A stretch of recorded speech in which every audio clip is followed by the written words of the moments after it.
حضور نے فرمایا میرے اوپر جس نے نیکی کی تھی بدلہ دے دیا ہے. یہ جو میرے ابو بکر صدیق ہے نا، ان کو میں اللہ کی بارگاہ میں لے جاؤں گا، کہوں گا مالک تو ہی بدلہ عطا فرما.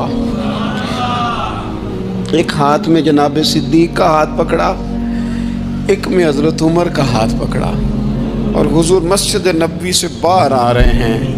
دیکھنے والے کی زبان سے بے ساختہ سبحان اللہ نکل گیا. کیا شان ہے، کیا مقدر ہے.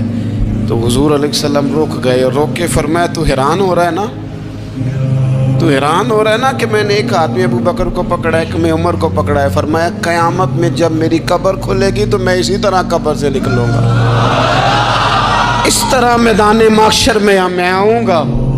خبردار حضور کے وفاداروں کے وفادار رہنا، ان کے وفادار رہنا، ان کے وفادار رہنا. بڑا عجیب دور آیا ہے. ہم نے یہ دور دیکھا ہے کہ لوگ حضور کے صحابہ کے بارے میں بھی بات کریں گے.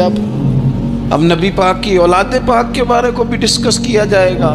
اپنا منہ تو دیکھ، اپنی حیثیت دیکھ، اور پھر وہ بندے دیکھ جن کو اللہ نے چن کے اپنے محبوب کی غلامی کے لیے حضور کے قریب بٹھایا ہے.